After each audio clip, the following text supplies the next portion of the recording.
జై భవానీ. నేను ఈరోజు మాకు తెలిసిన వాళ్ళ ఇంటికి వెళ్ళాను. అసలు ఇంటికి వెళ్ళాను అనిపించలేదు, దేవాలయానికి వెళ్ళాను అనిపించింది. ఒక్క క్షణం గేటు తీసి లోపలికి వెళ్ళగానే గణేష్ మహారాజు అక్కడ, ఎలక మహారాజు ఎంత అద్భుతంగా ఒక్కసారి చూడండి. అసలు నిజంగా ఎలక మహారాజు అక్కడ ఉన్నాడేమో అనిపించింది.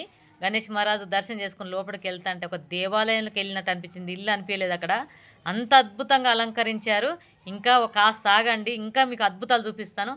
నేను పోగానే వాళ్ళు ఇంట్లోకి రమ్మని పిలిచారు. భవానీ కదా, భవాని మాల వేసుకున్న కాబట్టి భవానీ ఇంట్లోకి రండి అని పిలిచారు. నాకు సంతోషం అనిపించి చూడగానే అసలు మనసు ఆగలేక నేను ఊరికని చూడండి అక్కడికి ఎంత అద్భుతంగా అలంకరించారంటే అసలు ఎన్ని దేవుళ్ళు, ముక్కోటి దేవతలు అక్కడే ఉన్నారేమో అనిపించేలాగా అంత అద్భుతంగా పెట్టారు. అక్కడ బొమ్మల కొలువు అనే కన్నా భగవంతులు మొత్తం అక్కడ వాళ్ళ ఇంట్లో ప్రతిష్ఠించుకున్నారేమో అనిపించింది.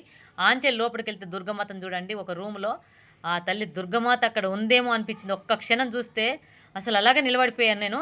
దుర్గమాత ఎంత అద్భుతంగా చూశారు కదా. ఒక రూమ్ మొత్తం ఆ తల్లికి పెట్టి అన్ని చేశారు. బతుకమ్మను ముందట, అందమైన బతుకమ్మను పేర్చి ముందట.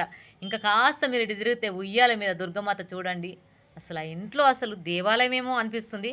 అది అందరికి సాధ్యం కాదు, కొంతమందికే సాధ్యమవుతుంది. అమ్మవారు అందరితో చేయించుకోదు, కొంతమందితో చేయించుకుంటుంది. కానీ ఇలా చూసినందుకు చాలా సంతోషం అనిపించింది. వాళ్ళకు ఇప్పుడు కనీసం 10-15 ఏళ్ళ బట్టి ఇలా పెడుతున్నారట. నాకైతే చూడగానే సంతోషం అనిపించింది. అంటే ఎవరికి ఎంత ఇస్తే అంతే, ఆ తల్లి సోమత ఎంత ఇస్తే అంతే పెట్టుకోవచ్చు.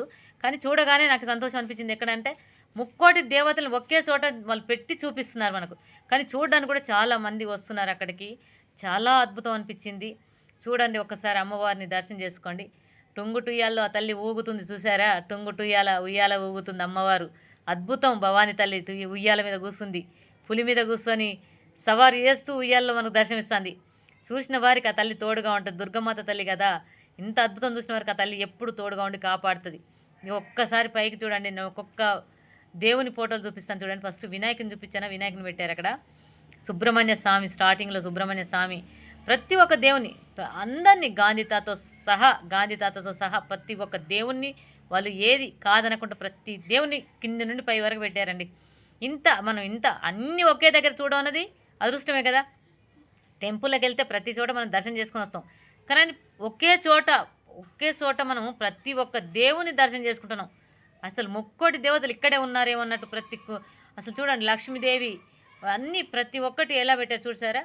మన మూగ జీవాలను కూడా ప్రతి ఒక్కటి అక్కడ పెట్టారు. విష్ణుమూర్తి పడుకొని పవలించి ఎంత అందంగా కనిపిస్తున్నారు చూశారు కదా, అక్కడ చూశారు కదా. అసలు చూడడానికి చెప్పడానికైతే నాకు మాటలు రావట్లేదు.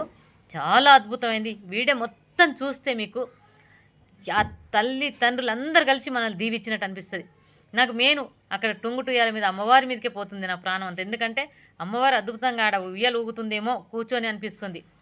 ఇది మహా అద్భుతమే. కానీ అదృష్టం అనుకొని ఒక్కసారి మనసు పూర్తిగా దర్శనం చేసుకొని మనసు పూర్తిగా జై మాత అని కామెంట్ చేయండి, లైక్ చేయండి, షేర్ చేయండి, ఫాలో అవ్వండి. మిగతా వాళ్ళకు కూడా షేర్ చేస్తే వాళ్ళు చూస్తే సంతోషపడతారు కదా. అందులో కొంచెమన్నా పుణ్యం మన అందరికీ దక్కుతుంది. ఇది చూసిన వారి జన్మ ధన్యమైతే ఖచ్చితంగా తల్లి భవాని తోడుగా ఉంటుంది దుర్గమాత. ఈరోజు లేటుగా పెట్టవచ్చు నేను ఈ వీడియో, కానీ ఇది మాత్రం నవరాత్రుల వీడియో. కాస్తంత లేట్ అయింది, ఎందుకంటే నేను వీడియోలు తీస్తూ పెడుతూ వస్తున్నాను కాబట్టి ఈ వీడియో లేట్ అయిపోయింది. దయచేసి ఏమనుకోకుండా వీడియో మొత్తం చూసేసి మీరు లైక్ చేయండి, షేర్ చేయండి, ఫాలో అవ్వండి. అందరు చూడాలి ఇలాంటి వీడియోలు. ప్రతి వారింట్లో ఇలా పూజలు చేసుకుంటే ఏ కష్టాలు దరిచేరు. అంటే అందరు చేయాలంటే అందరికీ డబ్బులు ఉండాలని ఉండవు. కానీ మనకున్నంతలో మనం చిన్న విగ్రహం తెచ్చుకొని అయినా అమ్మవారికి పెట్టుకొని పూజ చేసుకుంటే మనసు పూర్తిగా మనకు కలిగింది. గంజి అయినా, కలి అయినా, అమ్మలైనా సరే, ఏదైనా సరే ఆ తల్లి పెడితే ఖచ్చితంగా ఆ తల్లి మన దగ్గర ఉండిపోతుంది. ప్రతి వారికి ఆ తల్లి దీవెనలు ఉంటాయి. తల్లికి పేద గొప్పలని ఏం ఉండదు. నువ్వు ఎంత గొప్ప పూజలు చేసినా ఆ తల్లి దీవెనిస్తుంది. ఎంత గొప్ప పూజలు చేయకపోయినా అమ్మా అని పిలిస్తే మనసు పూర్తిగా ఆ తల్లి ఏ కష్టం రాకుండా తోడుగా ఉంటుంది. తల్లి కదా, తల్లి అందరిని బిడ్డలు ఒకేలాగా చూస్తుంది. 10 మంది పిల్లలు పుట్టినా ఆ 10 మంది పిల్లల్ని ఒకేలాగా చూస్తుంది, కానీ వేరుగా చూడదు. ఇక్కడ చూడండి అద్భుతం. ఇది దీపాంతాలు వెలిగించేది కదా, అసలు అమ్మవారిని తయారు చేశారు. ఆ తల్లి పద్మావదేవిని తయారు చేశారు. ఈ పక్కకు వస్తే నేను చూపిస్తాను చూడండి. వెంకటేశ్వర స్వామిని తయారు చేశారు. అద్భుతం. అసలు చూడడానికైతే కళ్ళు సరిపోవట్లేదు. చూడండి ఒక్కసారి వెంకటేశ్వర స్వామి అక్కడ తల్లి పద్మావతి దేవి. ఆ తల్లి తండ్రిని దీపకుందిలలో తయారు చేసిందంటే ఆ కళ ఎవరికి ఉంటుంది, ఆ తల్లి చేయించుకుంటుంది కాబట్టి చేస్తారు. వాళ్ళు ఎవరితో చేయించుకోవాలో వాళ్ళతో చేయించుకుంటారు. ఆ దుర్గమాతకు చూడండి శ్రీశాలు పెట్టి ఇంట్లోనే ఆ కొండలపైన తల్లి నిలబడ్డదేమో అనిపించేలా ఆ తల్లిని చూపించారు వాళ్ళు. నిజంగా అద్భుతమైన ఇల్లు. ఒక టెంపుల్కి వెళ్ళినట్టు అనిపించిందండి ఆ ఇంట్లోకి వెళ్తే. వాళ్ళు 6వ ఫ్లోర్లో ఉన్నారు, కానీ చాలా చాలా మంచిగా అనిపించింది. ఒక్కసారి మనస్ఫూర్తిగా దర్శనం చేసుకోండి. మళ్ళీ నేను ఒకసారి ఎనీకొచ్చి వీడియో తీసి చూపిస్తున్నాను. వాళ్ళ ఇంట్లో ప్రతి ఒక్కటి ఆడుకునే వస్తువు కాంచెలు మొదలు పెడితే, చిన్నపిల్లలు ఆడే బొమ్మల కాంచెలు మొదలు పెడితే, ప్రతి ముక్కోటి దేవతలను కింది నుండి పై వరకు ముక్కోటి దేవతలు ఏ దేవుని కాదనకుండా ప్రతి ఒక్క దేవుని నిలబెట్టారు. పైన వెంకటేశ్వర స్వామి టెంపుల్ కూడా చేశారు, చూశారు కదా. అన్ని దేవులను ఒక్కసారి దర్శనం చేసుకోండి. ఫస్ట్ ఆ శివయ్యని చూశారా, అద్భుతంగా దర్శనం ఇస్తాడు. ఆ తండ్రిని కూడా దర్శనం చేసుకోండి. ఆ తండ్రి ఉన్నాడంటే అమ్మ ఉన్నట్టే అక్కడ. నాకు మాత్రం పూజ అంతా అయిపోయింది. నాకు వాయనం ఇస్తున్నారు వాళ్ళు. ఆ వాయనం తీసుకొని వాళ్ళకి దీవెన, అమ్మవారి పొజిషన్లో ఉన్నా కాబట్టి దీవెనలు ఇచ్చేసి వచ్చాను.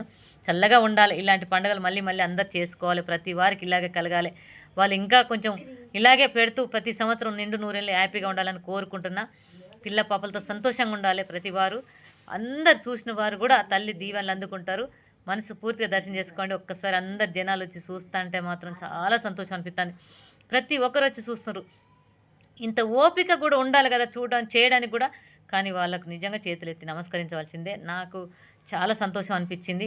ఇంత చక్కగా పెట్టి మనందరూ చూపించినందుకు వాళ్ళందరికీ హ్యాపీగా ఉండాలని అందరు దీవెనలు ఇవ్వండి. సంతోషంగా ఉండాలని వాళ్ళకు మనస్ఫూర్తిగా దీవెనలు ఇచ్చేయండి బావని.